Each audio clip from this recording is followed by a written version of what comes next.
د یوې ادارې د پریکړې سره موافق نه یم څه وکړم؟ که د یوې ادارې له پریکړې سره موافق نه یاست، حق لرئ په یو ټاکلي وخت کې خپل اعتراض ثبت کړئ. معمولا د یوې قاعدې په اساس د پریکړې د خبرتیا له نیټې څخه تر یوې میاشتې پورې د اعتراض حق لرئ.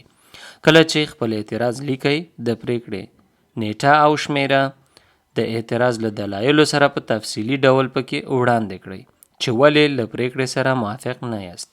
موږ د پریکړو پر وړاندې د اعتراض کولو یو فورمه برابره کړې ده. تاسې کولی شئ دا ماډل فورمه د کینډر ګیلډ یعنې د ماشومانو پیسې، د ایلترن ګیلډ یا د والدینو پیسې، جاب سنټر او اګنټور فور اربایت د کار ادارې د پریکړو په اعتراض کې وکاروئ. د فورمې نمونه کولی شئ پورته لینک نه یا لاندې په ډسکرپشن کې چې کوم لینک ورکول شوی ده هغې نه ډاونلوډ کړئ، ښکته کړئ او خپله اعتراضیه ولیکئ. بیا یې هماغې مرجع ته کولی شئ ولیږئ. دا فورمه څنګه ډکیږي راځئ چې وګورو. کله چې تاسو په دې لینک باندې دلته کلیک وکوئ، دغه لینک د فورمې نمونه یا د فورم نمونه له لاندې لینک څخه ډاونلوډ. کله چې تاسو په دې باندې کلیک وکوئ نو تاسو ته به دا فورمه خلاصه شي. دلته تاسو کولی شئ دا فورمه په خپل موبایل کې هم ډکه کړئ. لکه دلته به تاسو ولیکئ هرې مرجع ته چې تاسو دا فورمه لیکئ، دلته به د هغې مرجع نوم ولیکئ. د بیلګې په توګه زه دا پاکومه، دلته تاسو کولی شئ لکه فراویانا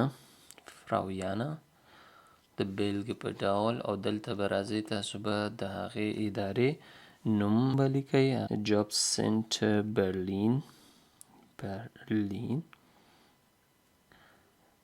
دلته به بیا د سرک نوم لیکئ، دلته نمبر د سرک لیکل کیږي، پوسټ لایسال یا هماغه کوډ نمبر د هغې منطقې، او بیا ښار نوم.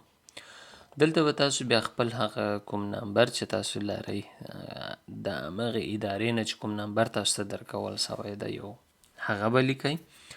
دلته تاریخ لیکل کیږي. بشایټ فون، تاسو چې په کوم بشایټ باندې اعتراض کړی دی د همغې بشایټ تاریخ به دلته لیکئ یا د همغې پریکړې تاریخ به دلته لیکئ. اکټن سایخن، ګشفت سایخن همغه ستاسو د نمبر ده. Sehr geehrte Damen und Herren، تاسو کولی شئ دا که غواړئ مستقیمه د هغه نفر نوم هم د لکه دلته چې ما فراویانه لیکلی دی تاسو کولی شئ هغه دلته ولیکئ. Hiermit lege ich gegen den oben genannten Bescheid vom، تاسو دلته تاریخ لیکلی او چې کومې پریکړې سره تاسو موافق ناستئ د هغې تاریخ به بیا دلته هم لیکئ. دلته به راځئ تاسو هغه خپله پریکړه یا اعتراضیه یا هماغه علت او لامل به مکمله لیکئ.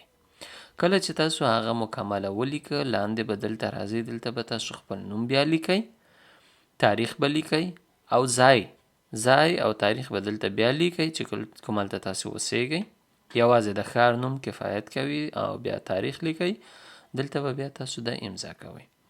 کله چې امضا کړله دا په اتومات ډول باندې چې کله تاسو بیرته بندوئ له دې ځای نه دا ثبتیږي. او که دومره جنجال وس نه لرئ یوازې کولی شئ کومې کافیټریا ته یا چیرته چې تاسو که چیرته پرنټر لرئ همدغه پاڼه ډاونلوډ کړئ او بیا یې پرنټ کړئ، پس د هغې نه خپله په قلم باندې ولیکئ هم کیږي. تر بیا ښې چارې، الله مو مل.